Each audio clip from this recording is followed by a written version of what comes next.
suffering. I don't want your future. Hey everybody, welcome to Two Over Comics. That's Mike. And that's Steve, as you can say. And we're a little bit closer this time. Yeah. So we complained that there was a little, maybe some infighting, or maybe there's a little friction. No, there's no friction. We're just, we don't. If anything, we're trying not to be too obvious about it. Because once the camera goes off, the pants come on. I mean, what? No, another camera goes on. Yeah. There's no. That's for the real adults. Yeah. Let's not do this. Yeah. Okay. Today's part 4. In here. It's in the bank. Deposit made.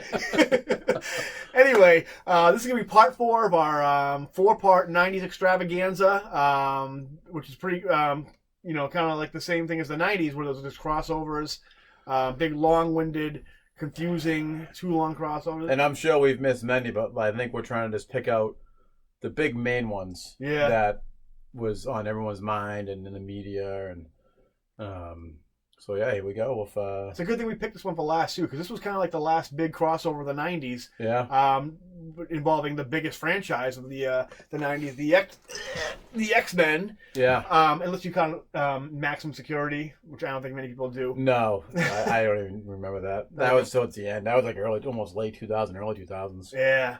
So what are we talking about today, Mike? I don't know. I mean, Abe Apocalypse and Onslaught. I always remember that from Marvel vs. Capcom. When at the end, it's like, now you face Onslaught. It was just awesome. I remember when he said, "Behold my mighty hand." Yep. That was taken right from the comics. I loved that Marvel vs. Capcom game when you fight Onslaught. That was the last good one, I think. Well, that was the first good one. Yeah. Because I have them all from Marvel X-Men Children of the Atom to Marvel vs. Capcom Infinity, which was absolute garbage. But I remember that one in particular because that game kind of came out at the tail end of the Clone Saga and Onslaught, obviously. So I really loved playing as Spider-Man, beating up Onslaught. You guys can say Onslaught is shitty as you want now in hindsight, but the lasting effects of Onslaught, he's been in many forms of media since then. Yeah, there's also been 3 sequels to it after this. Kind of, unofficial sequels. Onslaught Reborn, and then Red Skull became the new Onslaught. Yeah, the clone of Red Skull. That was my favorite, actually, iteration or whatever of it. It was pretty cool. But anyway, so we're going to first... they all kind of stem from... Well, Age of Apocalypse and Onslaught kind of stem from one event, which is... what is it called? What was it? Legion Quest. Yeah. Which also came out of I'm sorry, Legion Quest is the after effect of Fatal Attractions, which was like the first big storyline that Scott Lobdell did after he took over the title for a long time. Writer Chris Claremont, who just abruptly left the title because he decided he didn't want to be scripting Jim Lee's plots anymore, I guess. But Jim Lee had the juice in the 90s.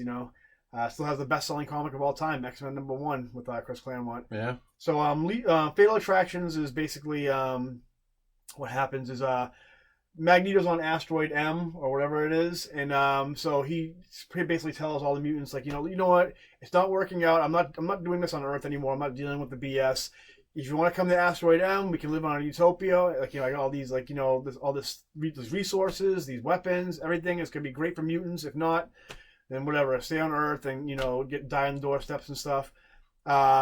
So the X-Men come there, and of course they're like, Magneto, we're here to stop you. And Magneto is at this point like, you know what? It's been like 60 years of comics. I'm tired of you guys always getting in my shit. And this is how I mean business. And he picks up Wolverine, just rips his skeleton out. Yep. And Professor Xavier is like, whoa, what are you doing? You can't do this. And so at this point, Xavier's always been a pacifist, always been willing to, work with Magneto as far as trying to find a peaceful resolution. But at this point, he's like, enough's enough. And he just shuts down Magneto's mind. And this is all the seeds for Onslaught. All the seeds for everything. And this is as much as this is 2 storylines, this is basically just 90s X-Men, pretty much. Because this was going on for good I want to say at least 5 years. Yeah. So that happens. What's his name? Magneto is shut down. He becomes Joseph, and then we go into the next storyline, which is Legion Quest, where the son of Xavier, David, I think his name is. Yeah. He he goes back. I'll let Mike talk about it. Yeah. So anyway, Legion is Xavier's son, and he looks like he got electrocuted and kind of like a guy out from Street Fighter. Yeah, he if I remember it correctly, he kills someone, right? Yeah. He the whole point of Legion was to go back in time and kill Magneto. Not because he wants to just get Magneto out of the picture. It's because he just kind of like realizes, you know, if it wasn't for Magneto instilling fear into like humankind, like people wouldn't fear mutants. They just think they were like, eventually they deal with it, and Xavier can kind of like, you know, like work his, you know, implement his dream and his mission to like for peaceful coexistence between humans and mutants. So he thinks if he just takes Magneto out of the picture early on before he becomes Magneto, they can just like, you know, progress into this like, you know, like integration of mutants into like human civilization, and so that's why he goes back in time to try to kill. But he kills Professor X, and that's what causes the Age of Apocalypse alternate timeline. Xavier, always being the hippie he is, gets in the way of the blast and goes, "No, not my friend Eric." And it's all coming back to me slowly. Yeah, and Legion kills Xavier instead, and that creates the Age of Apocalypse. Yeah. Yeah. So Age of Apocalypse was a kind of like an alternate timeline with X-Men radically changed because of what happened in the Legion storyline. Professor X is dead. Magneto is the leader of the X-Men. Yep. Him and Rogue have a baby together. Oh yeah, that's right. Yeah.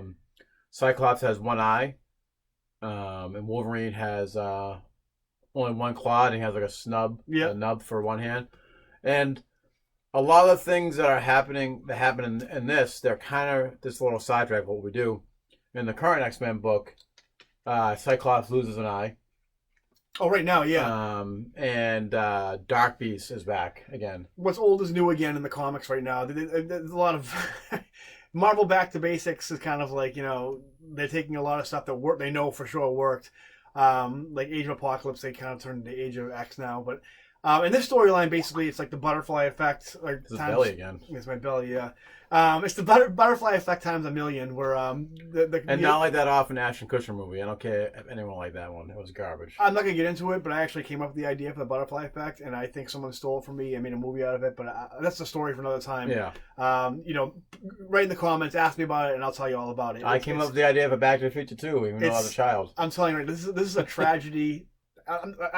Write in the comments. We'll talk about it. We'll discuss it later. We progress very much. So basically, the fact that Xavier isn't there to start the X-Men and start this whole dream of mutants and humans working together, it starts this huge, like, you know, chain of events where Apocalypse kind of steps in and figures this is the right time for me to take over the world, take over mutants, take over humans, and it creates this whole, like, you know, like Mad Max type, like, you know, like world where Apocalypse is controlled. Because he kills all the superhumans, like the Avengers, the Fantastic Four, if I remember correctly. Some of them are. There's a lot of like Spider-Man's dead. I think Tony Stark's dead. Yeah, because there's a thing where Gwen Stacy's visiting Peter Parker's grave, I believe. Gwen Stacy's actually on the council. And this, like, the whole like world set up in the faction. Like there's like Apocalypse and his, like, you know, deal. Then there's like the mutants and their deal, and then there's like the Human Council. Like Gwen Stacy's actually on the Human Council. So is Tony Stark and I think Jake Olsen. Apocalypse, since he's like an immortal, basically he kind of stops these guys from ever becoming superheroes. Like Tony Stark never becomes Iron Man. Jake Olsen, no, not Jake Olsen. Jake Olsen's the Jan Dragons one. What's his name? Donald Blake. Donald Blake never becomes Thor, and a lot of the characters like Reed Richards get killed off. Johnny Storm gets killed off, but Ben Grimm and Sue Storm are like working for they're like spies or something like that or whatever. Jean Grey and Wolverine are actually spies or assassins for the Human Council, actually. So they're involved in a lot of like human refugee stuff, like getting humans to safety and finding refuge for them. It was all a nice twist on all of the mutant characters. Yeah.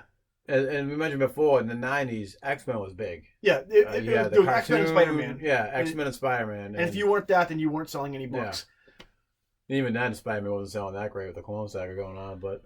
People think that, but Spider-Man actually, if you look at the numbers back in the day, Spider-Man the Clone Saga was actually selling huge numbers. It was only until the end when people kind of lost interest and started getting all salty about it. That's the part I was talking about. Yeah. And honestly, you got me. But so basically, this was like a huge storyline because something like this has never been done before. What they did is not just do the story; they canceled all the X-Men books and renamed them like Astonishing X-Men, Gambit and the Externals. They've done that before too, when Scarlet Spider took over. This was around the same time. Marvel at this point, Marvel was really doing bad. DC always had like Time Warner to fall back on, so they always had corporate backing. Marvel, it was just them. If like they weren't selling comics and they were going out of business, so they were going for broke at this point. Yeah, and this was in the bankruptcy era, which is going to lead into the Onslaught era as well, and why things happened. It happened. Yeah. So what else do you remember from Age of Apocalypse?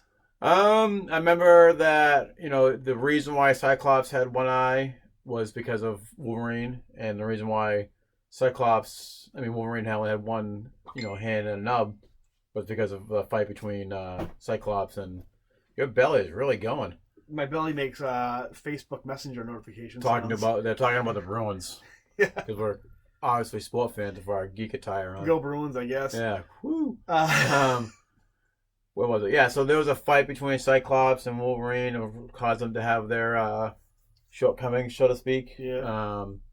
Magneto and Rogue were together. Gambit hated Magneto, wanted to kill him because he took Rogue from her. They had a kid together.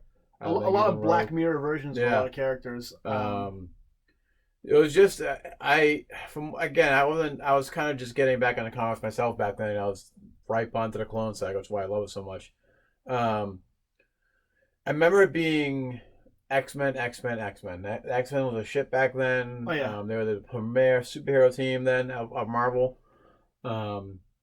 And just a real twisted version of the X-Men. Not so much the X-Men universe, because even though Jim Lee wasn't a part of this, some of the best art you've ever seen in comics were on these books right now. You had guys like just starting Joe Madureira, Adam Kubert. Andy Kubert too, yeah. Andy Kubert was on there. Chris Bachalo when he was good. Damn it. There goes the furnace, so we got to talk a little bit louder. Steve Scrooge, who went on to The Matrix, and a lot of great art. And basically what Marvel did is let them go wild as far as the designs go. Joe Mad designed this awesome Sunfire design. Blink, he created an original character. Which then Blink is...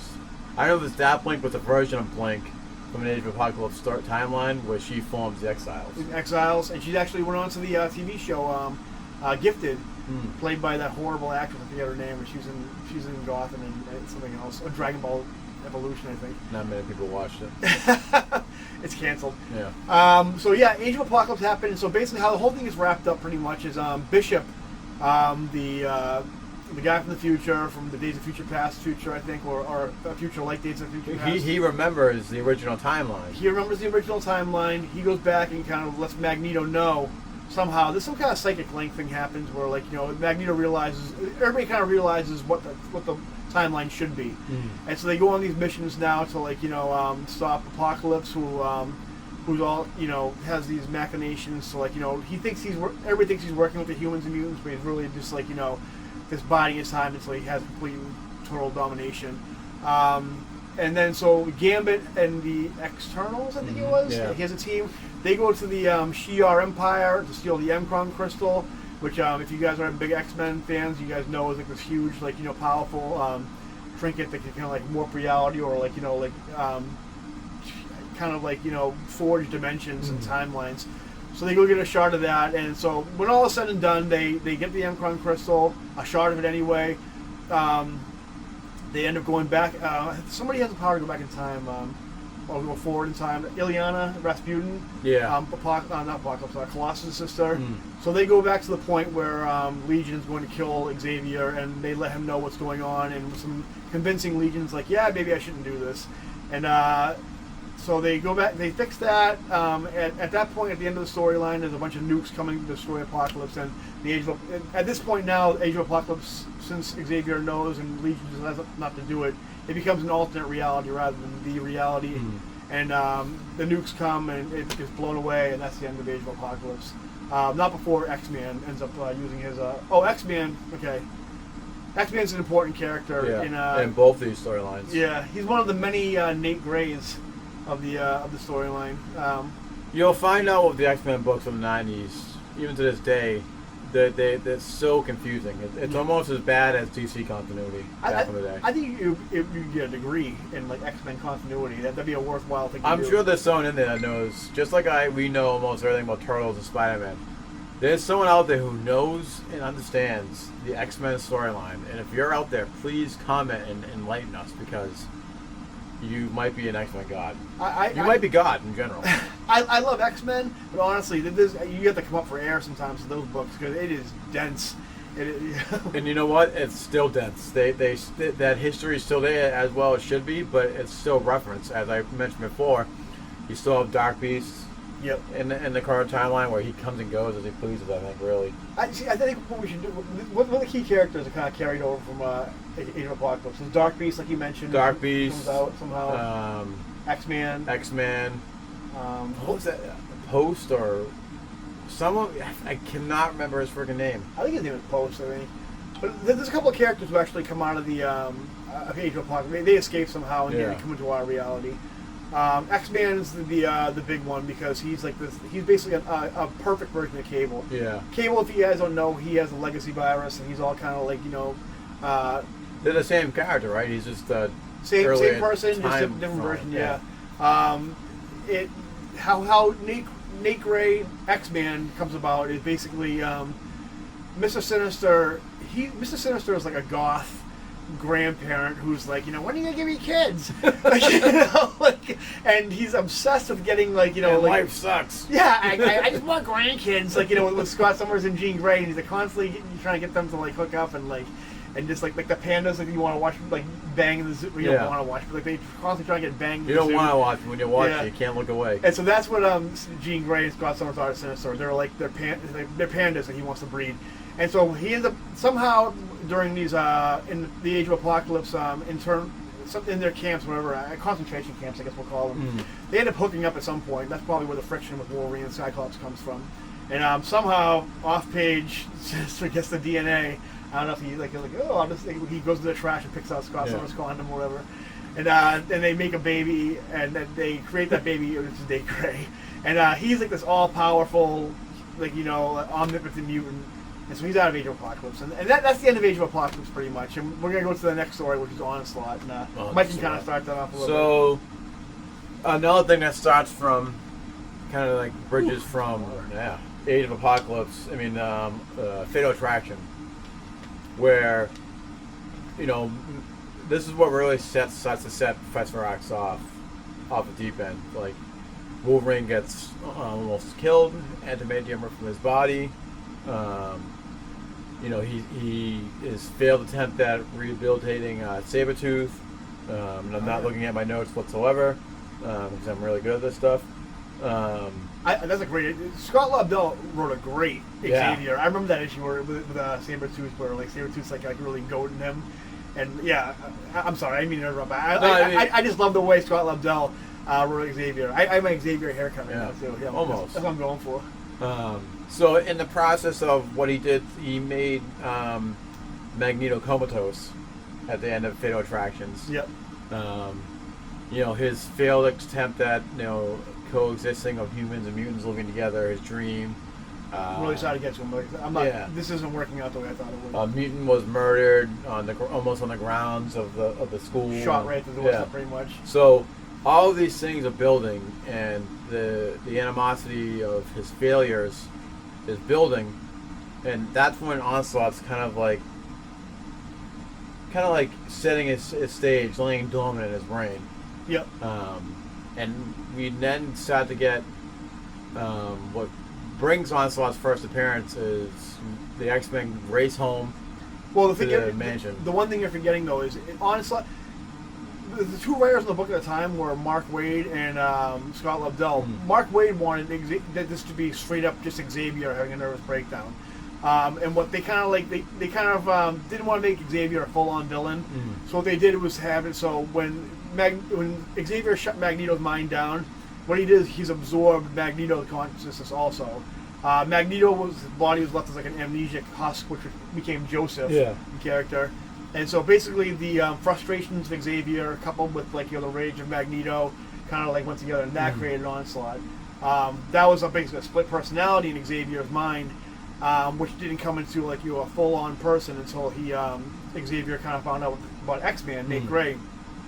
Nate Gray had the power to create the embodiment of Onslaught, which he started making the rounds. I think he met with Jean Grey, and then Onslaught erased Jean Grey's memory of the whole deal and all that. What he did was basically he kind of ambushed her like while she was like dress shopping. He's like just snuck in while she was putting dresses on in the dressing room, and you know what part he was looking at because he's part of Xavier. Because that also makes sense because when he's telling he's trying to get because Jean Grey is a really powerful telepath, and he's trying to get her on his side for listen, like look at what's going on right now. Look this whole Xavier's dream thing isn't working out.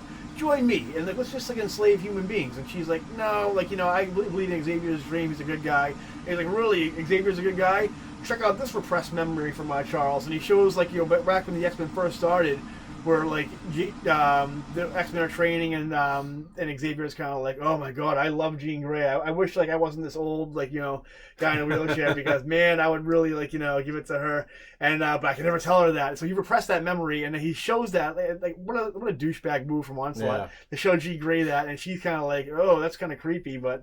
I'm still on Xavier's side, and so he brands the Onslaught thing on her. That's a cool cover by Andy Kubert, which I wonder if that's still on there. If she goes to the astral plane, if she still has that tattoo with a brand of Onslaught. That would be pretty cool to see. So yeah, and then what happens? He calls all the X-Men to the mansion, and then they get there and they see Juggernaut completely defeated. Yeah. And as we all know, Juggernaut's one of the most almost undefeatable, especially if he had his helmet on. Nothing stops the Juggernaut. This is his calling card. And he's scared shitless. Yeah, and Juggernaut never has been, and Juggernaut's his stepbrother. Yep. So that's when we start to see Onslaught come into fruition. Onslaught takes control of the Sentinel factory and gets the codes to control the Sentinels to hunt down mutants and any superhumans. Yeah. Not just mutants, everything. Yeah. Anybody he deems unworthy of his new world order he's starting. And we also Bishop plays a big role in this too, where Bishop's big thing is he comes back from the future to find a traitor. Finally, that betrays the X-Men, and this is the big payoff. It's Professor X the whole time. After 20 years of him trying to find the traitor, and it's him. No, it's not him, and it's this guy. Oh, it's not this guy. And people just stopped caring after a while. Now we find out who betrayed the X-Men. The guy who started the X-Men, Xavier, and that was a really cool moment too, where he blasts Bishop and Bishop takes the full force of Onslaught, and it's a great beat where he just kind of goes. Onslaught's like, wow, he goes, another time and a place I would have been proud. And Bishop just drops saying the dream will never die. And it's a great, this is back when Mark Waid was a good writer. Yeah. Before he became a moral grandstander. But that issue right there, that's Onslaught, that was the big Onslaught X-Men one shot. Where Xavier basically calls the X-Men. He's like, to me, my X-Men, which he's done since the beginning. And they're like, what's going on, Charles? We know this has been kind of a dick lately. And he's like, well, this is why I've been a dick. We have people getting killed on our doorstep. The legacy virus. We're no closer to mutant and human harmony. Look at Wolverine. He has no nose. And and so why don't we just kill everybody? And the X-Men are like, no, we're not going to do that because we're heroes. And he's like, well, you know what? Screw you all then. Check it out. I'm Onslaught. And Onslaught has the appearance of Magneto in the mindset of which Wolverine immediately calls him on too. And that because he basically it's almost amalgam of Professor X and Magneto into one. Yep. You have both the powers of his metallic powers. Psionic powers. Magnetic powers, And Magneto also wants to get Nate Gray and Franklin Richards to to create their own world. Franklin Richards has godlike powers. I think he's part he's not part, but I think he has a power basically a celestial. They always tease that depending on what you go with. They teased it in Earth X that he was a celestial. I'm getting a little ahead of myself because and when all is said and done, years later when they kind of revisit the Franklin Richards part. They have a Celestial actually visit her. Basically, what he does, he needs Franklin Richards to kind of like create a whole new world, because that's the Franklin Richards' powers. Franklin Richards doesn't know this because Reed Richards actually kind of put like mental blockers in his head, so he couldn't realize his full potential, because you wouldn't want like an Omen thing going on, or because technically Franklin Richards is a mutant. Yeah, he was born with the powers, and he was in Power Pack too. Yeah. So basically he tricks Franklin Richards by pretending to be a little kid, and it's this really weird looking like imagery, and he gets Nate Gray and absorbs both of them. And so basically he's like, now I have the power to like, do whatever the fuck I want. Like, the world is mine, and if I don't deem you worthy, if you can't, whatever, you're gone.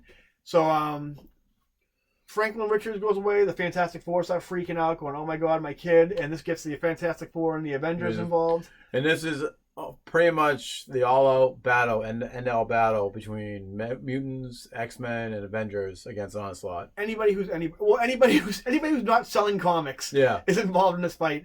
Besides Daredevil, no one cared at this point. This is before Kevin Smith. No one cared about Daredevil. What's Spider-Man doing at this point? So he's noticeably absent in the fight. He is, because what happened is we talked about before. This was during the end of the Clone Saga, where Peter's powers were coming in off and on, and it was Amazing Spider-Man issue and Peter Parker Spider-Man issue. Well, no, it was a Spider-Man issue, was it? No, it was just Spider-Man. Like, it wasn't Peter Parker. This was Amazing Spider-Man, and I think the last issue of the Green Goblin series. The Green Goblin was in it, and there was also a Spider-Man one. Not the Norman Osborn, not the bad guy Green Goblin. This is back in a time where there was a good guy Green Goblin, Phil Urich. Phil Urich before he turned bad. Yep. But, they're kind of doing like damage control around the city. Yeah, basically they were just fighting Sentinels. And every single issue that the two Spider-Man issues and the Green Goblin one was just basically them taking on Sentinels and trying to escape. And at the end of the Spider-Man issue, you see Ben Reilly and Peter Parker running off to Central Park. So basically, you don't see them in the actual main Onslaught story. They were just two tie-ins. They were late for the party. They get there and everything's done with, basically. Yeah. Which I think would have been a phenomenal way to kind of have one Peter Parker here, then one... Well, the thing about the storyline, this wasn't so much a storyline that needed to happen. It was basically like, okay, X-Men selling great, Spider-Man selling pretty good right now, but everything else isn't selling, so we need to basically create this event to kind of shake things up and get these books selling. This was just like an excuse to do Heroes Reborn, I think, pretty much. So yeah, and also kind of like the loose plot threads from. And they made it so that mutants couldn't jump in. So what happens is Hulk takes the final blow, splits Hulk in half between Hulk and then this Bruce Banner. Yeah, she takes out the Bruce Banner part of it. Yeah. So eventually, Jean Grey. Not, but I'm saying she. All the heroes fight Onslaught. They break the armor, and there's just a psychic form imagery, Doctor Strange, astral form type thing of Onslaught, and the only way to stop him is for them to Thor sacrifices himself right away and flies into it and it hurts him. Which actually was a bad thing to do, because what happens basically is the Watcher shows up at the beginning of the story and he's like, this is like the end of the Age of Heroes, and so you realize the impact the story's going to have. And Apocalypse is there. And so Watcher's like, hey, you might want to think about intervening now, buddy. He's going to destroy everybody. That means you. And Apocalypse is like, I don't care. Survival of the fittest. And he goes, yeah, but when I say he's going to destroy everybody, I mean even you too. And Apocalypse is like, oh, let me rethink this. And intervene. And so what he does is he goes, he finds locates Franklin Richards and X-Man, and says he's going to free them, but he needs help from Cable or something like that, and then Sue Storm, and they're like, why would we trust you? And Apocalypse is like, would a face like this lie to you? This big lips and stuff. And so he... unsettling to see him smile with his lines on his face. So he frees the Franklin Richards, and X-Man tries to betray them, but Sue Storm stops them. But anyway, so when he frees X-Man, basically, X-Man was the one who created the embodiment of, the physical embodiment of Onslaught. Franklin Richards is basically just, powering him up. And so when Thor sees that, like, he's like vulnerable, he just kind of crashes right through and grabs Xavier out. Yeah. And so Xavier's like, "What were you doing?" Like, he goes, "That was like me being part of Onslaught was the only reason you guys. I was the only thing holding him at bay. Now he's just like my power unleashed. Now you can't stop him."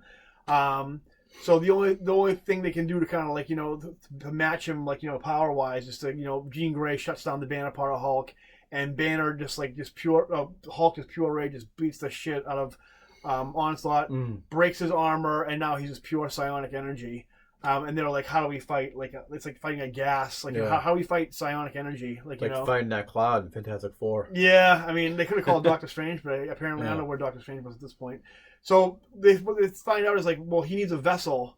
Basically, a vessel needs to be like to hold his psionic energy, and now like if we get a powerful enough vessel, it'll just the science of it was stupid. It's comic books. You don't need to explain so the Thor's science. like if a vessel you need, like a God of Thunder will suffice. Thor's always saying this will suffice. Yeah. And so he goes in there, and apparently his body's not enough.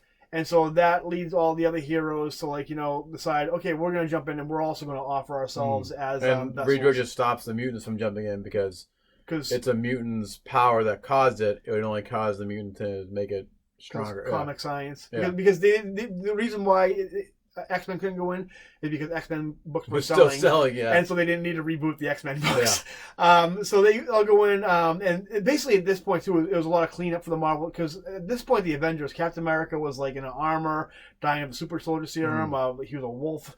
Cap Wolf was the best. Cap Wolf. Tony Stark was a teenager, like an alternate, and like it was a big mess. So they all end up jumping into the big Onslaught cloud, and it seemed, and they're like basically from if you're watching, they were killed, and if the public's watching, like all their heroes get killed, and while the X-Men are just standing there watching, basically, and so this kind of creates like a new like hatred and for the X-Men, which kind of like that's the thing of Marvel. I know we briefly talked about it. Like books are hard to read now because it's just they're redoing the same storylines over and over again. And Marvel never does a hard reboot like Infinity Crisis. They kind of do like soft reboots.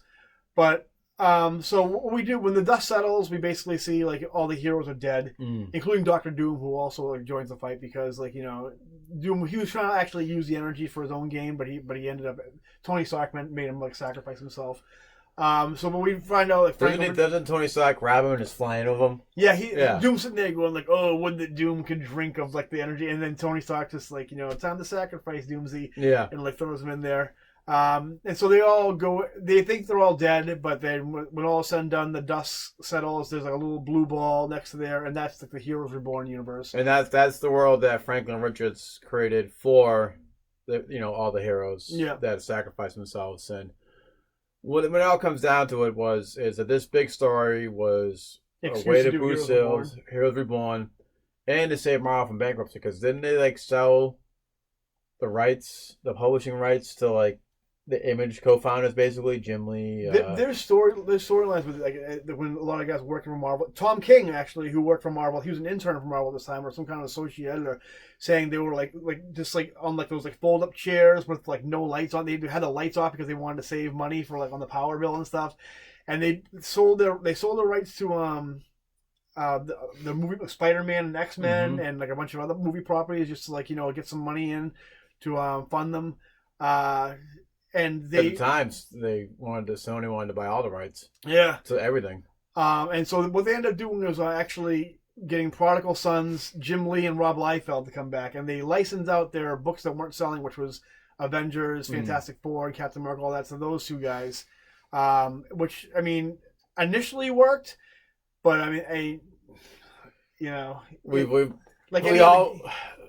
with much respect for Rob Liefeld, we saw his Captain America art, and it was horrendous. Rob Liefeld was kind of like I think if there was more people involved. The thing with Rob Liefeld, I love Rob Liefeld. I do too. I have respect for him, but great personality, fun guy. But the thing is, if you want him to do more than one issue of anything, he can't do it. He can't commit. He can barely do one issue. So basically, he welched on his contract pretty much. He did a couple issues, and then there was like coming with late stuff, and like Marvel was like, "Okay, we're gonna fire you, buddy." It was probably for the best, because I still can't get that image out of my mind of that little old black guy giving tall Captain America his shield, and I'm like, is that a midget or is it just he's old and shrank? Like, what's going on here? He was full Liefeld in that book. I don't know why Liefeld never did like video games or animation, because that's something he's made for. Like, what he likes to do is just like design characters, draw in a sketchbook, and then do one issue or something, and then like, here's an idea. You do the rest, because I don't want to. Drawing a whole comic is hard. Yeah, especially that whole Major X storyline he's doing now. Yeah, good God, he's not even finishing up the art. But so Heroes Reborn happens, and then they end up coming back to the Marvel universe. But anyway, Age of Apocalypse and Onslaught, those were the last big. Yeah, they both branched sequels. Yep. There was a Age of Apocalypse storyline where it's like, what if they did stop the nukes? Okay. I think it was even Secret Wars. Oh, really? I never. I didn't. At this point, I wasn't really reading much Marvel. I'm gonna go back and read that. I've heard that Secret Wars storyline's pretty good. Mm. Not the old '80s one, the one that should have been Marvel Crisis. Yeah. And then there was 3 sequels to Onslaught. Yep. One was supposed to be a sequel. I thought it was supposed to be set in the Heroes Reborn universe. The first one was when Jeff Loeb and I think it was Rob Liefeld actually who covers for it anyway. Which is why I didn't get past it, because it was kind of an awful story. But yeah, I mean, it just like any X-Men story, convoluted. You need the cliff notes. Yeah, it's a confusing mess, but it was a fun confusing mess. Yeah. I look back on it fondly. And so, like, I mean, a lot of great memories I had of it from, like, from what I remember. Obviously, I took really detailed notes from the book that I read. It's not even so much that it was a long time ago. It's just like we said, X-Men is a deep pool. Yeah. That, like, if you're not careful, you can drown in. They just created so many alternate realities that it was, again, it made the DC continuity look like it was fucking dead on. So that's gonna be it. As far as our '90s extravaganza goes, I think we went off on a high note. I think X-Men, you can't get any more '90s than X-Men. Yeah, I mean, I don't think there's anything else bigger than this. I don't know the storylines we talked about. Clone Saga, Death of Superman, Bane, Batman, Nightfall, Emerald Green, Emerald Twilight, and then these 2 big ones. As much as we make fun of these storylines, I mean, now I don't know. See, we're older. We're like in the twilight, a little bit. I don't know how someone like some of my son's like 13.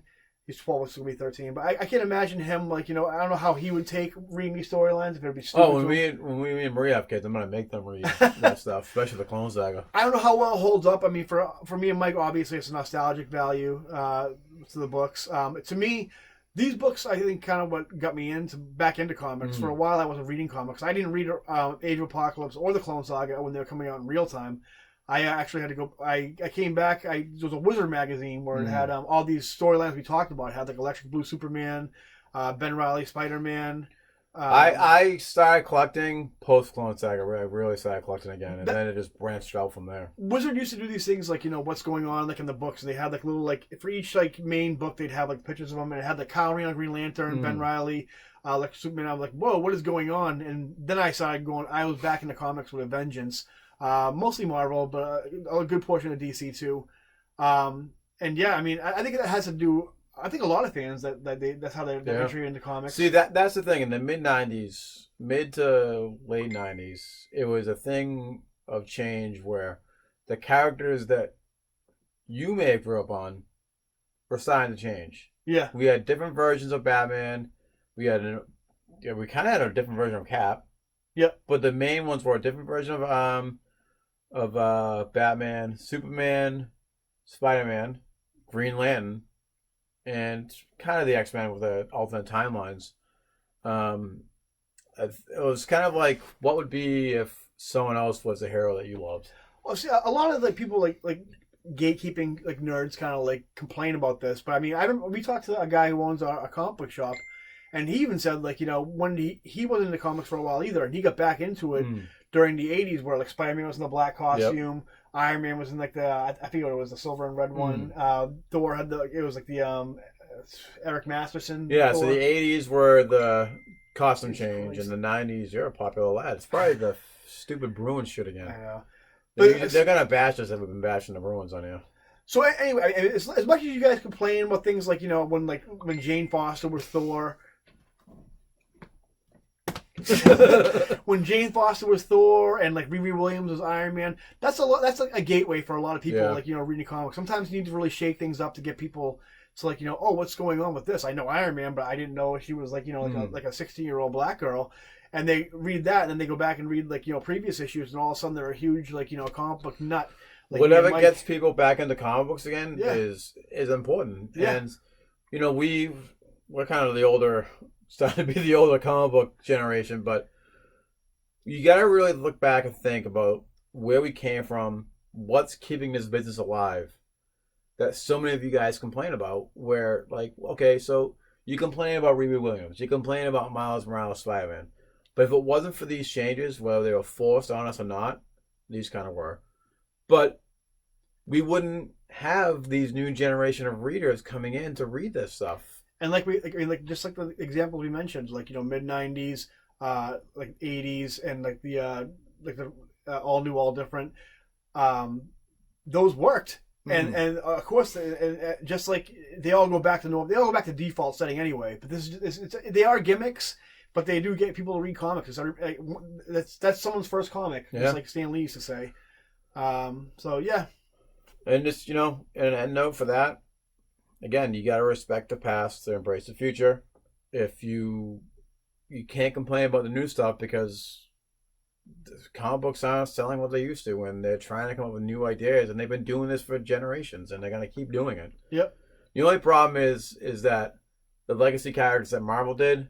DC did it right, and Marvel this is it. These are the new heroes now. Accept it. If you don't like it, you're an awful human being. Marvel a little off, I think, because like I said, they didn't have the corporate backing. They were a little scared that they were going to show up for work and it was going to be plywood on the windows. So I think they were kind of just throw something at the wall and see if it sticks. But yeah, I mean, final thoughts? I think the 90s for us was a great decade. It was. There's a lot of books we didn't talk about. We talked about the main, the big, huge sellers, the popular ones. Yeah. But there were other books. I mean, there was obviously Vertigo was going on. Yeah. They had Preacher, Sandman. Maybe we can do a Vertigo episode later in the future. I'll have to really read up on. There was the Image stuff, like Spawn and Youngblood and Savage Dragon and all that stuff. But I mean, yeah, there's a lot of stuff going on in the 90s. The 90s get a bad rap, but there's a lot of, like anything else, there's good and there's bad. Peaks and valleys. Yeah. Every decade has their ups and downs. That's no different than today's age of comics. So yeah, I mean, remember to like and subscribe. If any subject, anything about the 90s we missed, anything you want to talk about, there's something I said. Oh yeah, but if you guys want to hear what happened with someone stealing the butterfly effect idea and Ashton Kutcher making millions off my idea. Yeah, leave it in the comments, because if you guys think of anything you can come up with, we'll do an episode on it. Let us know. Support the things you like, and hit that like button, hit that bell button so you get notifications for more Two Over Comics goodness. And yeah, what's your 90s sound off? Pull this out. Did I do that? Oh, was that 80s? That was definitely 90s. 90s, yeah, that was. I was gonna say whoop, there it is, but yeah. Whoop, there it is. Help! I've fallen and I can't get up. With the beef. Bye, guys. See you next time. See you next week.